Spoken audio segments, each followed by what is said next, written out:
Kindness 101 to start this hour. Steve Hartman and his children share stories built around kindness and character and the people who have mastered those very important qualities. And today's lesson is a great one, joy. So this morning, Steve and his kids dip into the archives to bring us a story from 2007 about someone who can teach us all about finding joy in the simplest and most tedious things. For him, that simple thing, a vacuum cleaner. Good morning. This is Merrill. Hi everyone. Today's topic is finding joy. And for our definition, we go to my smiling brother Emmett at the dictionary desk. Good morning, Merrill. I'm defining joy as a feeling of great delight, intense, ecstatic happiness. I'll take some of that. You remember the other day when I was taking air out of that inner tube? Yeah. Oh yeah. Yeah, That was fun. Oh, that was really fun for whatever reason. I don't know if it was like the of like the air going out. It was just taking air out of an inner tube. I don't know. There's really like random things in life that bring you joy for some reason. Or what about... Are you really enjoying this? Yeah. It's just really satisfying. This is proof that if you want to find joy, especially in the little things, you need to think like a child. And no one proves that point better than the kid you're about to meet. This is a story from my archive about how you can find pure joy, even in the most unlikely places. Kyle Critchbaum of Adrian, Michigan is vacuuming on cloud 9. It's kind of like people who like baseball better than football. You like vacuums better than... Everything. And he's felt that way since before he could say Hoover. When Kyle was a baby in his little baby seat and I'd be vacuuming, he would just be mesmerized by the vacuum and he'd follow it everywhere.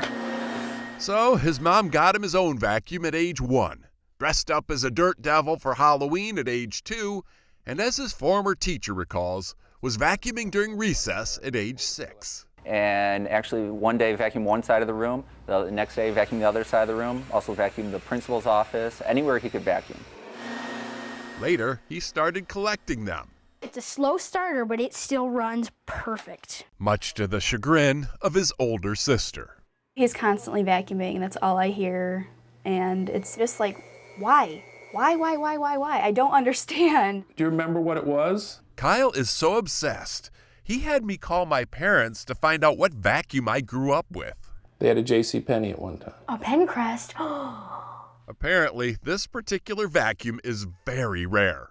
Only one other is known to exist. What'd you do with it? You threw it out?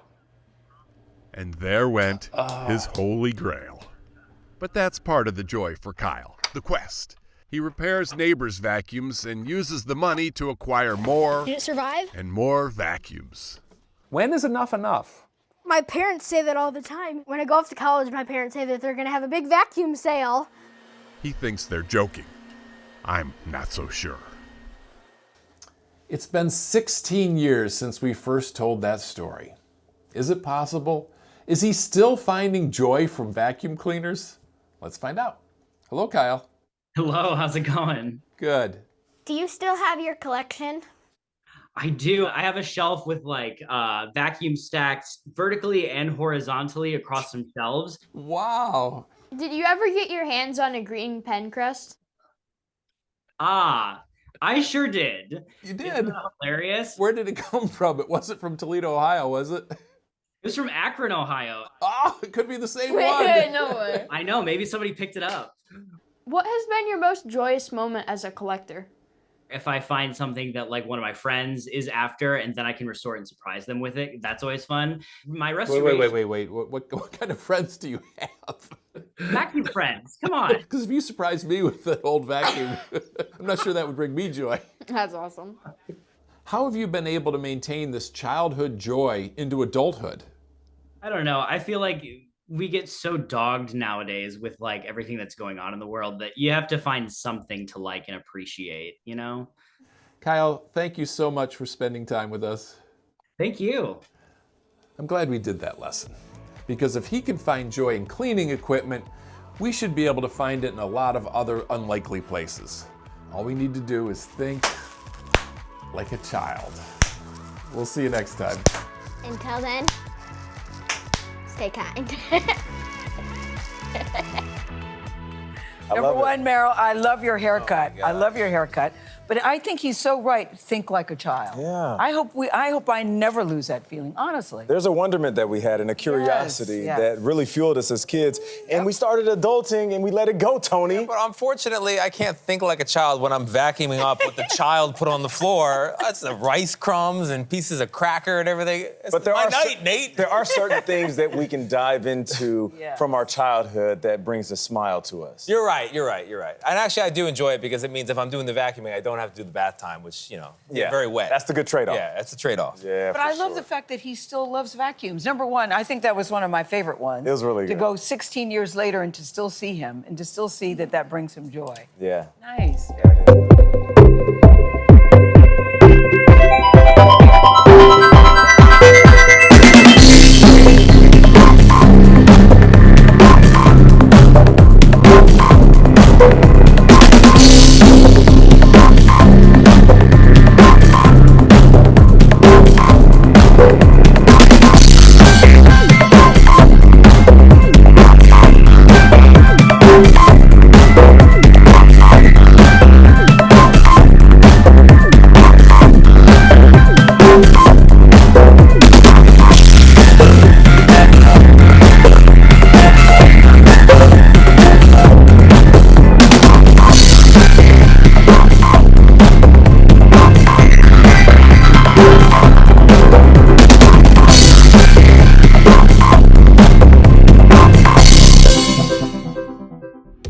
All I need is good energy. I don't need no negativity around me. High frequency. I'm talking higher G-O-D, yeah. Good energy. I don't need no negativity around me. All I need is good energy. I don't need no negativity around me. High frequency. I'm talking higher G-O-D, yeah, yeah. Good energy. I don't need no negativity around me.